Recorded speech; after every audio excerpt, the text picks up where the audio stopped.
If you take history on this planet as starting at midnight, and you assume the life of the planet is 15 billion years, which is the estimated life of a G-type star, then it is now 8 o'clock in the morning, and it's time for us to wake up, because we've pretty much been operating on autopilot up until now. And there are signs of planetary awakening. Domesticated primate psychology remains pretty much the same as it was in the Paleolithic, but one sees increasing evidences of mutations. There was only one Buddha 2,500 years ago. Now you meet 5 or 10 Buddhas in every city you go to. Knowledge, wherever it's discovered, is traveling over the whole world faster and faster. The possibility of changing consciousness was discovered in the Orient 2,500 years ago at least. Probably it's older than that. But techniques were discovered to quiet the mind, pacify the mind, remove emotional compulsions, and these were organized into the science of yoga. As John Lilly says, yoga is the science of the East, as science is the yoga of the West. Science is a yoga too. Science is a way of trying to reach an objective level in which your emotional compulsions and prejudices aren't twisting all the facts to fit in with your favorite reality tunnel. The scientific worldview grew up in the West between 1500 and 1750, largely due to mystics who are known as Hermeticists. This Hermetic scientific revolution saw theology as its enemy, and there was no conflict between Hermeticism and science. They were both based on experiment, find out what happens if you do this, and they were both opposed to the authority of the church. Shortly after 1600, this began to split, and the Hermetic tradition faded into the background, and we developed for the first time in history a science that had absolutely no connection with anything except pure reason. The Hermetic tradition was that there is no such thing as pure reason. You've got to first work on your own perceiving apparatus to correct your prejudices, and the scientist is not separate from what the scientist observes, and the general yogic attitude that you are the master who makes the grass green. Western science lost that insight, and from Newton onwards, we had the idea that it doesn't matter who you are. If you follow scientific procedure, you'll find the truth. This began to break down after 1900 due to Sigmund Freud, who pointed out that even scientists are human beings and may have neuroses, and that scientific theories may be elaborate rationalizations for neuroses, and the influence of Karl Marx, who pointed out that no matter what you're theorizing about, it's a mirror of your economic status and what your economic goals are. And then anthropologists started coming back with reports about alternative reality tunnels, showing that no matter what reality tunnel you live in, the world will organize itself in your perceptions to be compatible with that reality tunnel. So science began to have data to look at science itself critically.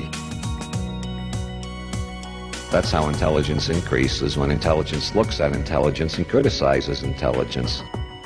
So we got to the point where we could look at science and say science is the product of people. People are doing this, and their prejudices are getting into it. And it's not just enough to say, I will be objective. You've got to learn to change yourself from the inside out before you can even begin to approximate toward objectivity. How do you do that? Well, it took a while to begin to find answers to that. The big change came when Albert Hofmann went for a bicycle ride one day after experimenting with ergot derivatives. Albert Hofmann, after accidentally ingesting LSD, went through a profound experience in 1942, which he did not put into words until 1982. It took him 40 years. He was educated as a classical chemist with a classical scientific background and assumed that there was such a thing as an objective observer and so on. So it took him 40 years to figure out what LSD meant. And in 1982, he wrote an essay on the 40th anniversary of the discovery of LSD, in which he says, the main thing I've learned from LSD is that there is no objective reality separate from us. All there are the realities that our nervous systems construct out of the signals they receive. This became obvious to others due to the things that were happening in quantum physics from 1900 on. And the doubling of knowledge between 1900 and 1950, physicists discovered that the atomic world is just not describable in terms of Aristotelian logic. For one thing, you can't describe anything on the quantum level accurately unless you include the observer in your picture. So quantum physics turned out to be saying exactly the same thing that the psychedelic revolution was saying, that there is no objective reality separate from us. All we know is the reality that we are co-creators of, the reality perceived, conceived, put together by our nervous systems. And at this point, it becomes obvious that intelligence can be be raised, consciousness can be altered. Nothing is static. All we've got to do is learn how to change our nervous systems, and we can go to wider and wider reality tunnels and bigger levels of perception and so on. And so there was a great deal of drug research, and a lot of people were getting a lot of radical ideas, and so the government made it illegal, which is the natural thing to do if you're a politician. The last thing you want is intelligence increase. And so then some others started saying, well, okay, they won't let us investigate drugs, but now that we know it's possible to change consciousness, let's see the other techniques that they will let us investigate. Nobody has made pranayama illegal yet because it would be impossible to enforce. Well, you just have to read a book on yoga and learn how to breathe through alternative nostrils, and you find you go into an entirely different consciousness state.